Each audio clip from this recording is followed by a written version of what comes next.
All right guys, today I'm going to teach you how to slow pitch jig. Right now we're on the water, doing the full on the water breakdown of it. Here's my setup for today, break it down nice and simple for you guys. We got the Jigging World rod rated at 120 to 300 grams. Super awesome rod, takes a lot of the pain out of it and is at a very good price. And a lot of people don't know this, but I highly recommend it, is to use low profile reels like my PC Fun Alios 400 right here to slow pitch jig.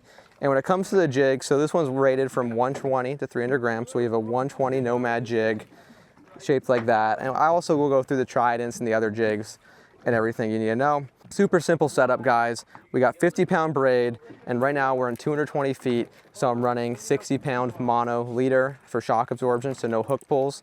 And we're gonna drop down. I'm gonna show you the action here in 1 second. All right, guys, so basically when it comes to slow pitch jigs, it's pretty simple. Actually, the current's going this way, so we're gonna drop here. One of the things you really want to do with slow pitch jigs is be completely vertical. That is the biggest thing with this. You don't want to be scoped out a million miles, you want to be vertical. So right now there's not too much current today, so my 120 gram jig is keeping me vertical. And I'm going to break down the action here in a second that we like to use when slow pitch jigging, because there's two types of action. There's the slow raises and there's what I call the fire up action, which I'm going to break down here in 1 second. All right guys, so now that I'm on the bottom, there's two actions people do when slow pitch jigging. There's a standard raise, just like this, and you let it fall, right? And you can do this, bounce it off the bottom. This works really well for red grouper scamps, I found. And all you do is just raise over and over again off the bottom. Sometimes it's instant. When these fish get fired up on the slow pitch, it is an instant bite. But one of the things I found is you can lift like this and slowly crank down and then lift again to work your way up the water column for like red snapper and whatnot. And that works really well. And it also avoids amberjacks. I'm gonna show you guys something that actually fired up a lot of fish. And you can go like this. Just like that. Kind of a raise and a wind, or almost like you're high speeding it, but you're not winding as fast as the high speed, and then you let it fall down. This can get your grouper and snapper super fired up off the bottom. Super easy technique to do. And there really is not too much of slow pitch jigging besides the tackle and rigging, which I will break down back at the shop, and we'll see if we catch some fish. We could have made some in the trucker oven. Zach would have been tending to his trucker oven better. Oh! Go on! Yes! There's a jig eat.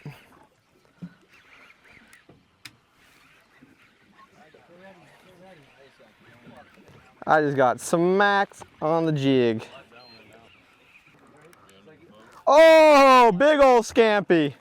Big old scamp? Good scamp. Jig eater. Finally got my first scamp. Well, not my first big old scamp. There we go, guys. On the jig. I've caught plenty of tramp. All right, you guys. There is the beautiful tanker scamp on the jig. Little Nomad slow pitch there on the slow pitch setup. Nothing beats that right there. Super awesome fish, kind of like broomtail grouper. Got that big broomtail, and we got him just like that. Anybody got any squid down there? I do. No, our biggest complaint is what'd you get hit on? Rod, but there's a nice head. There's shit down there. Is there? Oh! Oh! Oh! Oh! Oh! Oh! Oh! Oh! Oh! No! I got him beat, bro. This slow pitch rod is the only slow pitch rod I have ever used where I've got these fish. Oh, no, I don't. Oh! Thumb on the spool! Thumb on the spool! Thumb on the spool! All right, guys, this is a monster. Got him riled up on the speed up.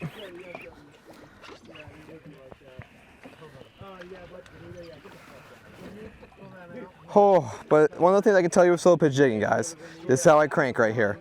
Super simple, steady wind. And if I need to stop the fish, I'll put my thumb on the spool. But just super simple, steady wind. Color, color, color. You got color? Color, color, color. What the f? Stop. What is that? Oh my God, there's no way I got a gag like that on this jig. That's that rusty. That's No, I gotta get a photo of this guy on the jig. Oh yeah, boys. Yeah. I saw him floating up. I was like, holy. Give me the rod. Make it look like I caught it. Oh, he's Pull him over this way if you can. trying. Yeah. Yeah. Look at the little rod. Holy smokes, guys. That's a true rusty belly right there. On the slow pitch jig, Alios 400. Easy. Yeah. Yeah, boys. That's a real gag on the slow pitch jig. Was ripping it up and just got thumped. Thought I might have had an AJ, but we stopped him. Check that bad boy out. Yeah, boy. Got you, Greg. Woo! Nice hit. On the slow pitch. On the angler team boat right here. Go, bro. Here we go. Woo! Just hooked the fish. Feels pretty good, whatever it is. It's not pulling too much drag, but one of the things I'm gonna show you really quick is a lot of people will pump like this. All you really need to do is angle the rod down at them and wind. I have no idea what this fish is. It is fighting pretty crazy, pulling like random spurts of drag, but it's not fighting normal. But all I'm gonna do is just wind at it. Put all the work into the reel. You know, save yourself some exhaustion, I can tell you that. I got hit on the way up. Nice.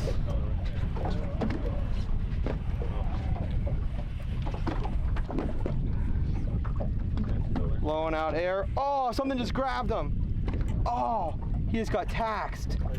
Oh, what was that? That was a barracuda. Yeah. Oh. Well, guys, no wonder this guy was fighting weird. That's not the shark tax, man. That's the That was a barracuda or a king barracuda tax, man. I'm in somebody's line. Oh, here he comes. There he is. That's not very big. Oh, That's not I got that. All right, everybody. Today we're at the tackle shop where I'm gonna break down jigging and slow pitch jigging to you guys. Super easy, and just break it all down. Because let me tell you something. On the water helps a lot, but the tackle breakdown is what helps the most. It's gonna put you on more fish. So let's start with the jigs. As you see here, I have 3 jigs out in front of me. I have a scoop jig, a Trident design jig, and then we got the Nomad Gypsies. As you see, all these jigs are different shapes. And I'm gonna talk about the shapes really quick. Every shape has its own action. The scoop jig's got more erratic. The Gypsy's got a, you know, like a flat fall, kind of going like that. The Trident's got its own fall. And basically, I have seen this many times where one action will be getting bit over the others. I've had days where these Trident scoop jigs get smoked and nothing else gets touched, and vice versa. So basically, when you're looking at jigs, you're looking at which action is going to do it, which color is going to do it. Color plays a huge role, because at those depths, I usually like these white and pinks, or I was using earlier that blue and pink. Color plays a gigantic role, but one of the things we're going to break down is sizes. So when it comes to sizes, for example, we have the smaller 60-gram jigs right here.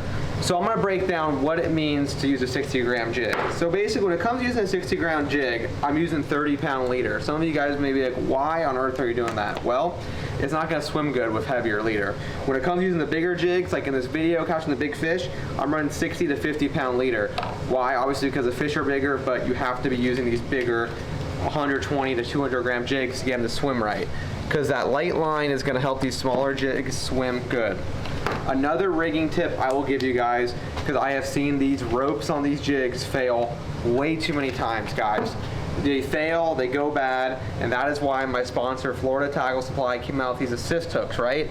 They're wire. So these things will not fail you at all. It's got the split ring on them already, super easy, and I recommend you throw them on these jigs, because guys, the last thing you want is to have a gag like mine on, and the rope to chew through, or a red snapper to chew through it, or anything to happen. Because I've seen these fail after about 6 fish. After about 6 fish, this rope is done, guys. So when it comes to rigging, keep that in mind. And the jig part is pretty simple. Test them out, see which one gets bit more. Sometimes it's color, sometimes it's action, but 90% of the time, it is action, guys. And now I'm going to break down, super simply, the rod and reel setups we use when slow pitch jigging. All right, you guys, now we're breaking down the setups. So the first setup, which I was using on the video, on the water tutorial, is right here. This is the setup I recommend if you're getting into slow pitch jigging. This is the Alios 400 made by PC Fun. Huge sponsor of the channel. It's a low profile reel. So if you want to get into jigging at a good price, I'll break down what everything costs here in a second. This whole setup is perfect for you. So we got it on the Jigging World Loomis rod, which is rated at 120 to 300 gram jigs and a line weight of 30 to 50 pound, guys. This setup altogether, I believe, would cost 160 to 170 bucks. So you're in it for 170 bucks, guys. Jigging ain't too cheap. I'll be honest with you, the jigs do cost a lot. But this setup racks in the fish. And the reason I like the low profile reels, you know, it guides the line on by itself, and you can just turn with these big power handles, aim down at the fish and just turn. And this rod, guys, it really gets the job done. It made that gag grouper, that big old gag, feel like nothing at the end of it. And it's a really great setup. As you guys see, it's got that 50-pound mono leader, and we got that 50-pound braid with the FG knot tied. And one of the big reasons I do like these low profiles is you can thumb the spool. Because as you guys know, I know a lot of you say, oh, you know, when a fish is running, don't thumb the spool. But when you're slow pitch jigging for bottom fish and he's gonna run you in the rock, the first thing you have to do is stop that fish. You gotta stop him, because as soon as he gets his head turned in the rock, you're gonna lose that fish. It's very rare that people pull him out, or the jig is just gonna come out of the mouth and it's gonna get stuck in a rock, and you just lost yourself an awesome fish. So yeah, that's why I like this reel right here, and it gets the job done. Got a lot of drag on it, and a lot of drag is key when it comes to this, because you're really not trying to let them fish run far. And there's another way to go about it. This is the more expensive way, right? And don't get me wrong, this is great. It's probably comfortable. This rod probably feels great. This is a Star rod right here. It's rated about the same, just a little bit heavier on the jigs as my Jigging World rod. And this is a great rod too if you're getting the jigging. I do like the spiral wrap where the guides go around. I prefer that over just like your normal rod. And then right here we have the Accurate Valiant 500. This is your narrow reel, guys. And a lot of guys like these because these narrow reels is really nice. You don't really have to guide, and you can just crank. And as you see here, the reason they put this big handle on is for jigging. So you really get that leverage when you turn that handle. And you know, it's another great setup. Got a lot of drag on these reels and a lot of everything. But yeah, that's the two ways you can go about it. If you're on a budget, I recommend the low profile reel way, because you can't go wrong with that and you're saving money.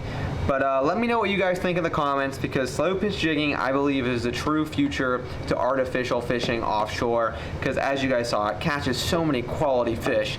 Every trip I've been on where I'm slow pitch jigging, I always get the biggest fish of the trip. I want you guys to think about it. Every trip I've been on, people are using live bait, other things. But when it comes to who lands the biggest fish on the trip, it's always a jig. So let me know what you guys think, and I'll see you guys on the next episode of Hog Squad. And if you're new here, don't forget to like and subscribe and check out all of my videos. I have a ton of stuff and a lot of stuff on jigging, believe it or not. If you go on this channel, you'll see all the jigging stuff you need, and I'll see you next week on the water. Peace.